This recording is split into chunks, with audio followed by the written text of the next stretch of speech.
What's going on, everybody? Welcome to the Not Hockey Market. Excuse me. That can't even speak today. Not a Hockey Market podcast. I am your host, JDM or George Demoya. Thrilled to have you back on the show as we have our West Division preview today.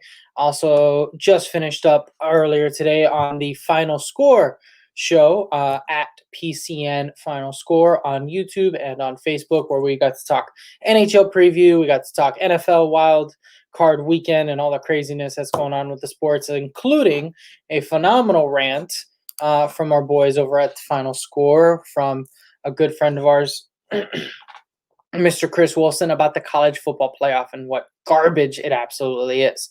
So if you're looking for that t-shirt that was mentioned, boycotting the college football playoff, go to the Podcast City Network website. That's podcastcity.net/PCN shop and pick up some of the merchandise there. Well, here we are with a division preview.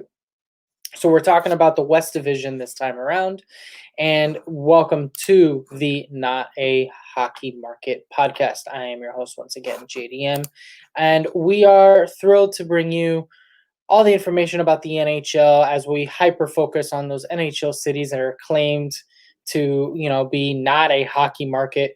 We are here to disprove that and show that hockey is for everyone and hockey can be found.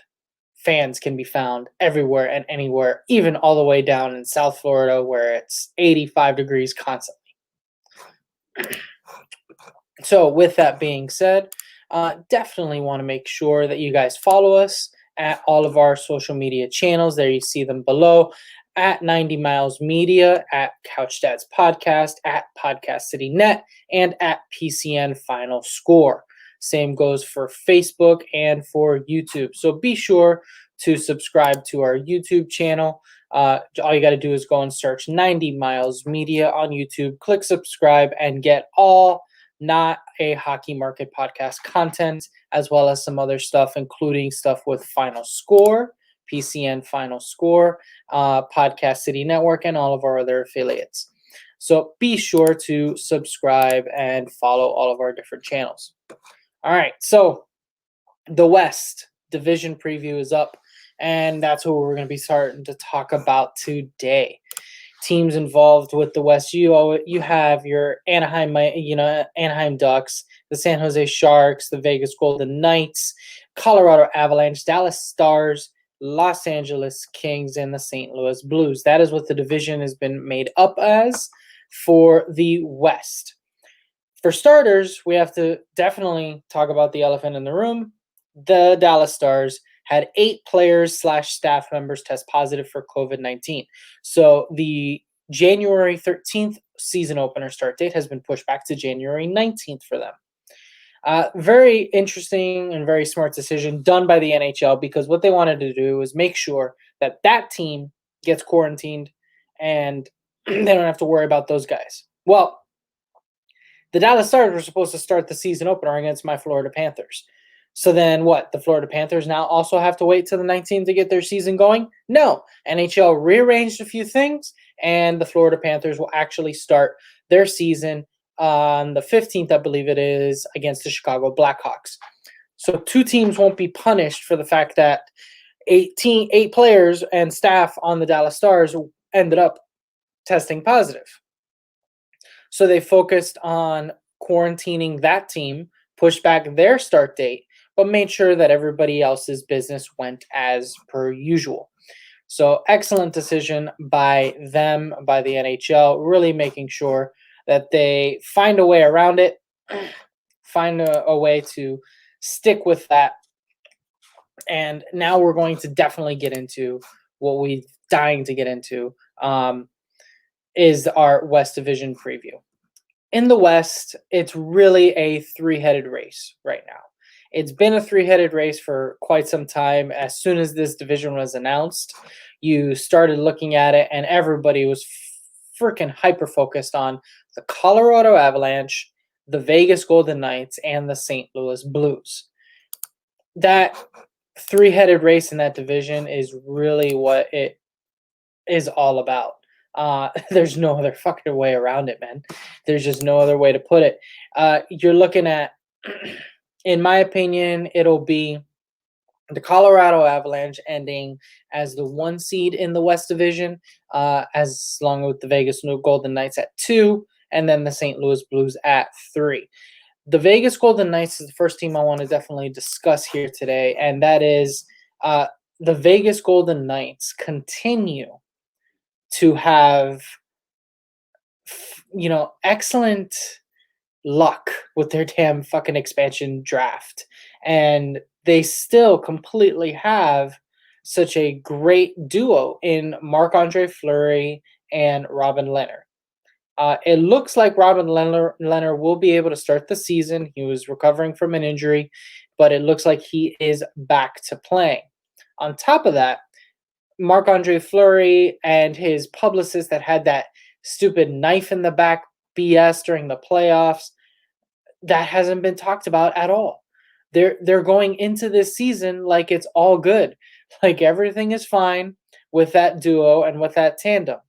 And those are 2 number 1 goalies that are going to have to split 56 games together, and they're going to be super fresh, and they're going to be extremely difficult to defeat. They're going to be very hard to play against constantly. So that always makes it a very interesting concept, not to mention that the Vegas Golden Knights also went out and, got one of the better defensemen in the league in Alex Pietrangelo on a massive, massive deal. Although he's not the one that's going to benefit the most from being with the Vegas Golden Knights. The one that's going to benefit the most is Shea Theodore. He is going to be their number 1 defenseman. For fantasy purposes, I definitely have him high ranked on my list. He's going to be chipping in a lot on the power play. He's going to be their number 1 D-man, and people are not going to key in on him as much with Alex Pietrangelo taking up so much more ice time and so many more minutes on the other side. Shea Theodore is a phenomenal defenseman on the back end who is just, his game continues to grow and continues to get better. So for the Vegas Golden Knights, the key is going to be his performance along with that of Mark Stone, who is just an excellent player. The Vegas Golden Knights have a great top 6 with Carlson, Marchand, Smith, Pacioretty, Glass, and Stone. Cody Glass hopefully will take that 2C spot for the Vegas Golden Knights and really take an extra step up in his game. And what a great time for that young kid to come into the league. Playing with 2 of the better power forwards in the game that can consistently play and consistently be there for you. Max Pacioretty has refound his game with Vegas, and Stone is just one of the better 2-way forwards out there. He chips in on the forecheck. He has great deflection and front net presence that he's very difficult to beat. So definitely look out for that team. And also in the West, who I have positioned to finish 3rd in this division is the St. Louis Blues, captained by now Mr. O'Reilly. So Ryan O'Reilly, former Buffalo Sabres, and now the captain of the St. Louis Blues, as Alex Pietrangelo, former captain, has gone on to the previous team we just mentioned. So that'll be fun, having the Golden Knights, the Knights and Blues go up against each other multiple times. The Blues, people thought there's going to be a lot of questions with St. Louis. What's going to happen? Vladimir Tarasenko had to undergo another shoulder surgery, unfortunately, so he will miss probably the entire year again. And there's a lot of big question marks on his career. Is he ever going to be able to come back? But they lose Pietrangelo, so what do the Blues do? They go out and they sign Torrey Krug. Now, he may not be a Petro type of player, maybe not to that level, but you have Torrey Krug, you have Parenko, And you have, of course, Jordan Binnington, an elite goaltender at the back end. The St. Louis Blues continue to have excellent forwards and they have some depth coming up. Robert Thomas, he's a player to watch out for the St. Louis Blues.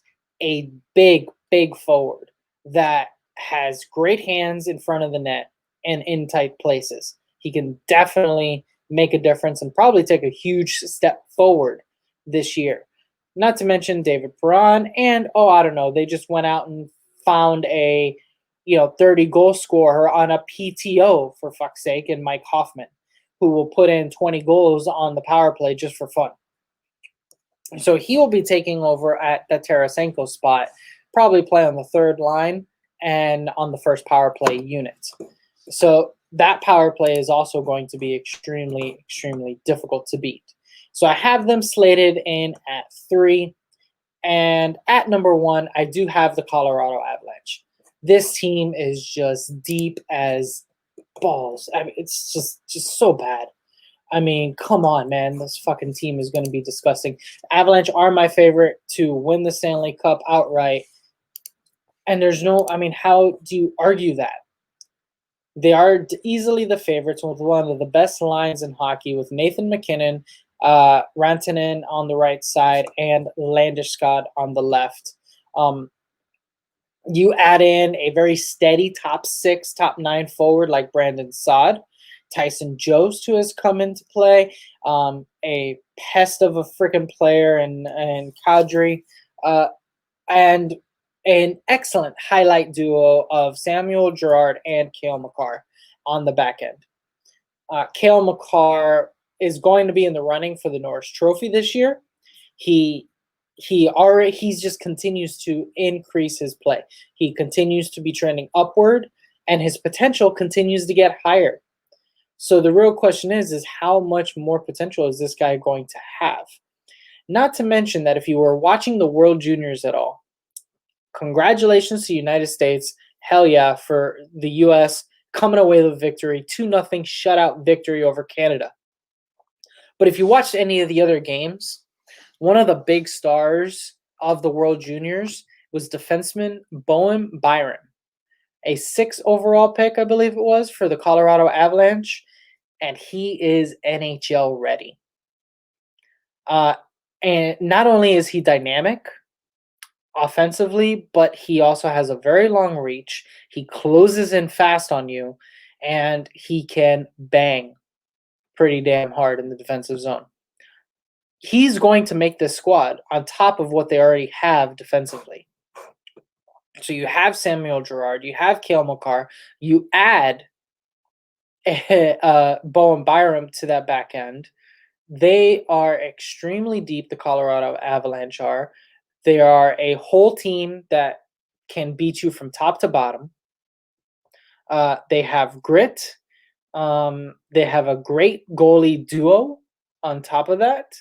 Varlamov has been playing excellent. He played phenomenal last year. I expect him to continue to do so. And I just don't see anybody really. There are going to be teams that challenge the Colorado Avalanche for sure, but their chemistry is really good. And they're a playoff kind of team. They're a team that once playoffs hit, they all hit a different gear. McKinnon especially. So as long as they stay healthy, the Colorado Avalanche are my Stanley Cup favorites and my pick to win this particular division. But let's not go too far, because we do know that there are some other teams within this division that maybe they could surprise you. And really from 4 all the way down to 8, depending on who decides to show up, any one of these teams could really end up into the playoffs. I know some people are like, get the hell out of here. There's no way that the San Jose Sharks or the Minnesota Wild or the Ducks or any of the California teams or the Kings can even think about making these playoffs. Well, the LA Kings recently just put together probably the top prospect pipeline in the NHL. with Quentin Byfield, with Gabriel Veraldi. Uh, you know, Byfield, who showed off his tremendous front net presence and deflection capabilities at the World Juniors. He's big, he's strong, he's got great hands, great speed. Uh, Gabriel Veraldi, also another phenomenal two-way center. That would be a great addition with Anze Kopitar. You still have Drew Doughty and Kopitar there with the Kings. And in a short sprinted season, honestly, anything could fucking happen. I mean, the San Jose Sharks with Erik Karlsson and Brent Burns on the back end, can they show that they still have game-changing potential? It's possible. I think their time is done. But in a short season like this, anybody gets hot, the next thing you know, you surprise. You have the Anaheim Ducks that showed off a lot of youth at the World Juniors, on top of a phenomenal 27-point performance from Trevor Zegras, who is in Ducks camp now. Sam Steele, also another great youth. A lot of speed for the Ducks. So their speed could definitely put some of these defensemen on their heels. Who knows what they'll be able to bring. The Minnesota Wild are still one of those teams that's kind of lingering. We're not sure what they are or who they are. Are they a veteran team that's missed their window with Zach Parise and others, or are they a young up-and-coming team? Cam Talbot is looking to be their number one goalie and see if he could have a little bit of a resurgence after playing in Edmonton. Matt Dumba is a number one defenseman that, if he stays healthy, I don't think he would necessarily be in line for the Norris Trophy, but he could definitely have a great season. So the Minnesota Wild are in there. Jordan Greenway, Kevin Fiala, lots of speed, some youth. Interesting to see what they will end up doing and how they will look. Unfortunately, for the Minnesota Wild, their number 9th overall pick, Rossi, is out indefinitely, as we just learned, with an upper body injury. He was in quarantine after playing for Austria in the World Juniors. A excellent talent, but an upper body injury does have the 19-year-old forward sidelined for this year. He did show that he is very capable of being, a 1-2 punch in the NHL. I guess we'll just have to kind of wait and see what happens with Rossi. Unfortunate for the Wild youth, but that's what happens in these short, condensed seasons where, you don't know what's going to happen with injuries. An injury here or there, all of a sudden you go from a top 4 team that's making the playoffs to in the bottom 7 or 8. The Arizona Coyotes are another team that's very interesting in the West because we're not really sure what they have or what they're going to freaking do. They lose Taylor Hall to Buffalo. Phil Kessel, he's done, in my opinion. This guy maybe will have 10 goals this year. I don't see him doing anything other than that. This is Clayton Keller's team. This is OEL's team, Oliver Ekman-Larsson. This is Jacob Sherba's team. Sherba, I can't even pronounce his last name. That was butchering it. I apologize, dude. It's a young team with Nick Schmaltz and these guys. Christian Dvorak. Some young forwards. We'll see who emerges with this Coyotes team, but there's a lot of speed and a lot of speedy forwards. And then you tap that off with Darcy Kemper and Antti Raanta, who proved that they are one of the better goalie tandems in the NHL. They only had a shot last year because of Kemper and because of Raanta. And if they can both stay healthy, that makes them a little bit more dangerous. And why I have them slotted as the 4th team of the playoffs for this West Division.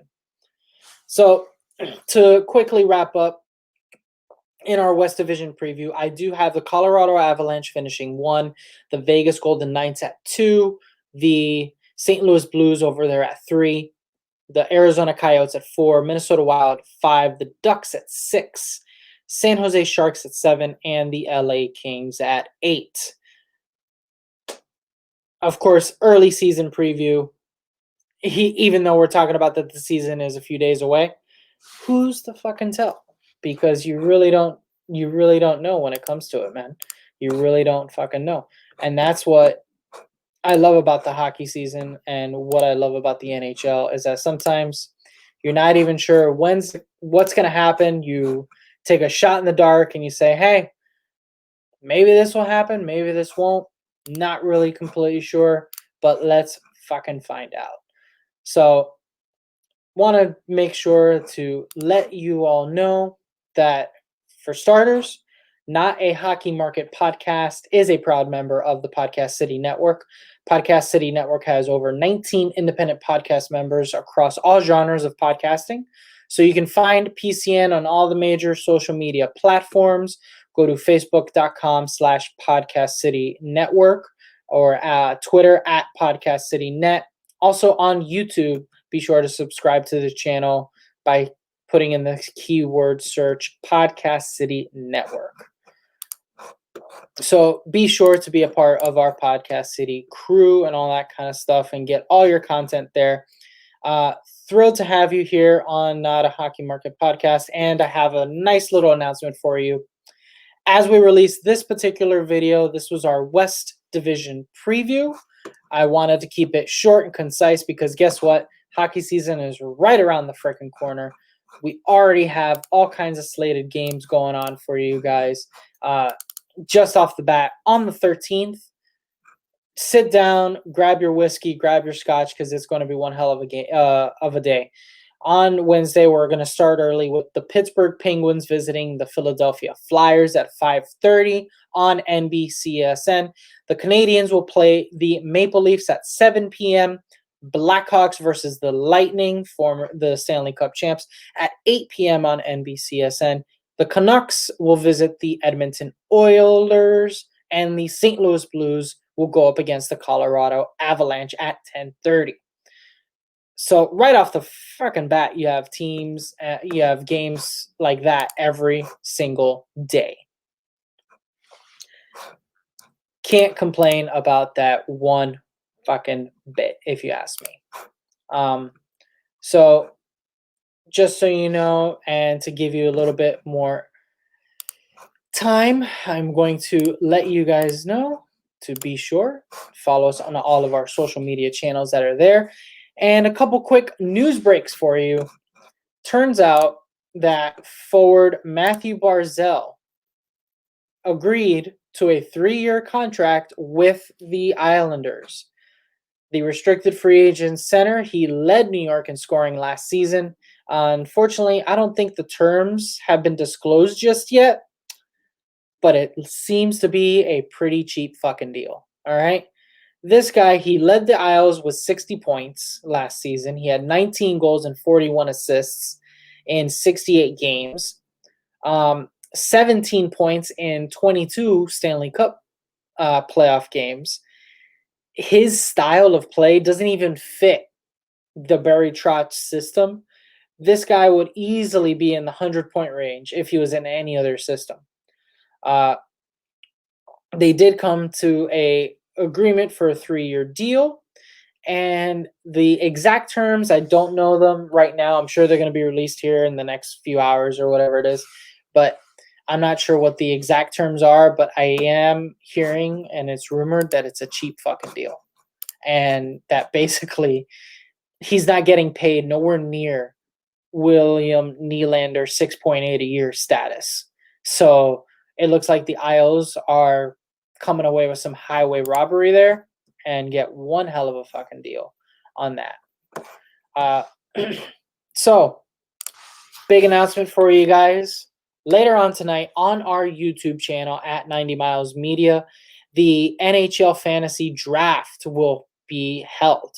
So we have a great fucking league with a bunch of degenerates that I have on the line. Then we're going to have our NHL Fantasy Draft live at 9 p.m. on the YouTube channel. Hopefully have a few of our GMs come and join the show and be able to talk hockey with me and to just talk some major shit on who we're picking and who we're not picking for our NHL fantasy draft. So if you're interested, be sure to jump on that. Be sure to subscribe to the YouTube channel at 90 Miles Media to catch all your hockey content. And I am your host, JDM. That's all I got for you today. Hope you enjoyed our West Division preview, and we will see you another day. Thank you very much for joining me. Cheers.